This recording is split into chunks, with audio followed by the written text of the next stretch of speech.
Right. I'm off to deal with the fate of the planet. Be gentle with them. Oh, you know me, Mark. Kid gloves, but made from real kids. So, last Saturday or something, I saw the new Superman film from 2025, and I have to say, James Gunn delivers once again, proving he has a talent for superhero films with heart, humor, and a sharp sense of purpose.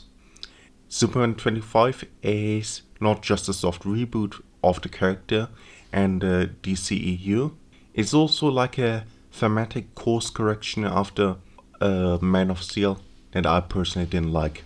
I have to preface here that Superman 2025 has its flaws, but overall, the film is a welcome return to the idealism that defines Superman, all while challenging the very premise of that idealism in a more self aware world.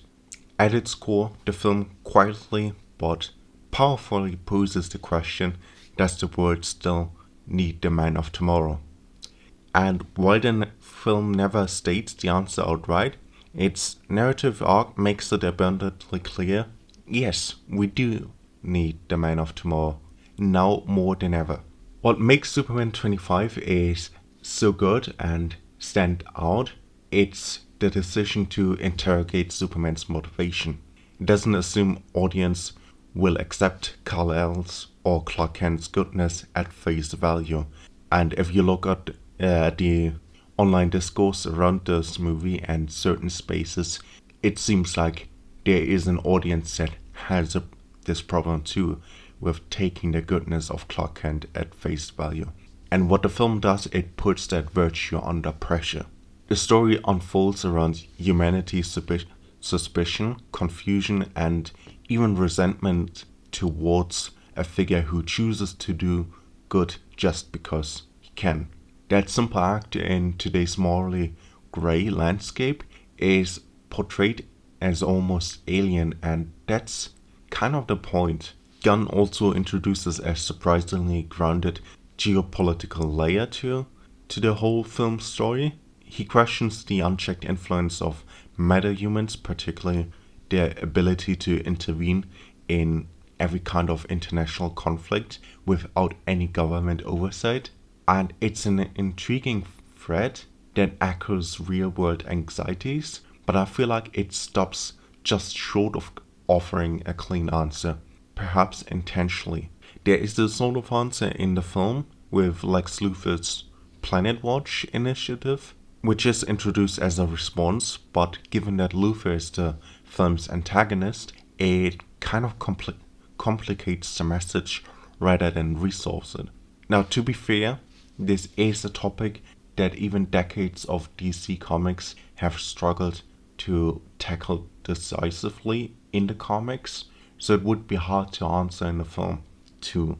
Another bold creative decision by Gunn is reinterpreting of why Kal-El was sent to Earth. It's a deliberate subversion, pretty much like what Telltale did with their Batman game. And while purists may bristle at that change, I think it ultimately works in film's favor and supports the emotional journey that Gunn wants Superman to take. One of the film's most refreshing qualities is its emphasis on Superman's concern for human life, and life just in general. There's conscious effort to show the hero actively minimizing collateral damage, which is a stark contrast to the city-leveling chaos of Man of Steel that only got addressed later. In one standout sequence, there's even evacuation of Metropolis, and that's played as a pivotal moment in the film. Another moment is Superman saving a squirrel from a big kaiju, and I just loved it about this film. Through the film still delivers its fair share of visually spectacular action set pieces, but they feel far more measured and meaningful because you know that Superman just won't go out of his way to punch the villain. He will look out to save people around him first, and that's his primary focus, saving civilians and then taking care on the bad guys. David Cornsweet steps into the cape with grace, and while he may not possess the classic chiseled visage of Christopher Reeve, he channels a similar emotional vulnerability and moral maturity, in my opinion. His portrayal is understated but sincere, and I do feel like he hasn't fully grown into the role yet, but it's a promising start, and I want to see more of that, of his interpretation of Superman. Nicholas Hoult, meanwhile, gives us a Lex Luthor who's pretty petty, envious, and bitter, and he's a bit of a far cry from the suave businessman of previous incarnations, and he surely isn't as iconic as Gene Hackman or Michael Rosenbaum, but he's easily the best cinematic Luthor since. Unlike Jesse Eisenberg's manic performance or John Cryer's campy TV portrayal, Holt strikes a better balance between being childish and dangerous, grounded and yet unpredictable. And lastly, for the big three characters in this film, I want to talk about Rachel Brosnahan. She brings the sharp, confident edge to Lois Lane, and she does embody the classic assertiveness without tipping into abrasiveness that kind of happens sometimes with Lois Lane in Superman media and even in the comic books. Now, her take is a bit more talkative than previous versions, and I can totally see how that may divide viewers, but for me it worked well within the film's tone and pacing. We come now to some stuff that are more on the middle with the film and not super on it, but I don't hate it, just things that I think are kind of mid.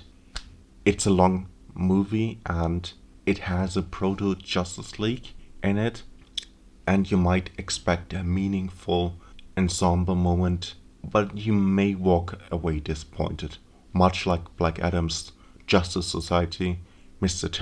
Terrific, Green Lantern, and Hawkgirl serve as kind of glorified cameos, present more to tease the newer, larger DC universe than to meaningfully contribute to the story. Except for Mr. Terrific, who even gets to style all over the bad guys in one particular action scene, which was great to see. But Hawkgirl in particular gets the shouldest end of the stick with minimal lines and impact. And I mean, given the notoriously tangled backstory of the Hawks and the comic continuity, it's not surprising that the film avoids delving deeper into her. But still, for someone who does like the Hawks, and I did think that Hawkman and Dr. Fate were the best parts of the Black Adam film, and here, seeing Hawkgirl in live action, I just feel sad that they don't go deeper into it. Another thing is Luthor's minions. The Engineer and Ultraman are underwhelming. Despite some interesting visual design with the Engineer, both lack depth and don't really feel like obstacles for Superman to overcome, both philosophical and emotional.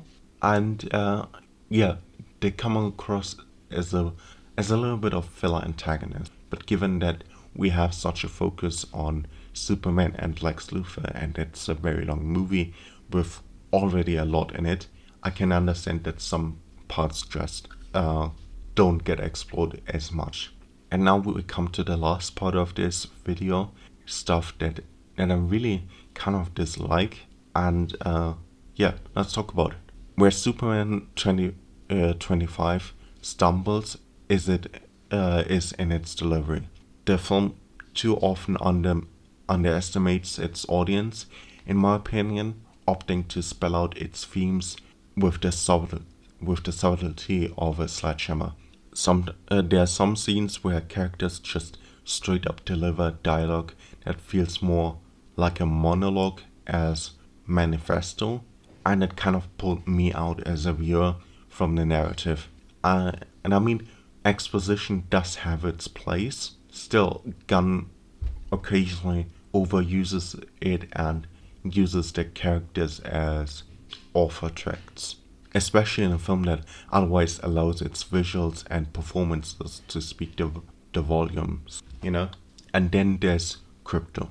Look, Crypto the Superdog has always been kind of a charming part of the Superman mythos. I personally like their character, but in this film he walks the thin line between comic relief and narrative disruption, and frequently lands on the wrong side in my opinion. Much like Baby Groot in Guardians of the Galaxy Volume 2, Crypto seems included primarily for levity and merchandising potentials, and in my opinion, scenes are extended or derailed entirely just so the dog can do some dog stuff and entertain the younger viewers. It kind of feels totally inconsistent with the rest of the film, and I would have enjoyed it if Crypto had been less of a focus. Superman 2025 is not a perfect film, but it's a meaningful one, and it's also an important one, I believe. It asks smart questions about morality, power, and idealism in a cynical, divided age.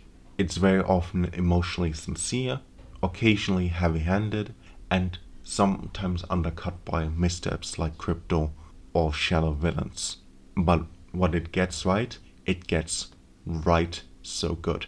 And the most important thing here is it believes in Superman and the kindness of the character. And by the end of the film, you might just believe in him too. Overall, I can say that it is a solid reintroduction of the Man of Steel with a beating heart and sharp edges, and I just am excited for more DCU films with James Gunn at the helm to see what happens and what happens next. So yeah, tell me in the comments what you thought of this film all about, and we see us next time when I presumably will give my review on the new Fantastic Four film. And if you're wondering why there is no second part to Ironheart, to my Ironheart review, it's because I have decided to not finish the series. I mean, I watched the first 3 episodes and I was like, okay, this is overall good. And then I did some more thinking and personally came up with the opinion of it's fine, but I don't necessarily want to watch more of it, and I don't particularly feel like finishing the show. So yeah, so I'm just gonna leave it at having the first 3 episodes covered and not do the rest. Bye. Don't forget to subscribe. Well, the books are full of words that you read, and the show gets me paid.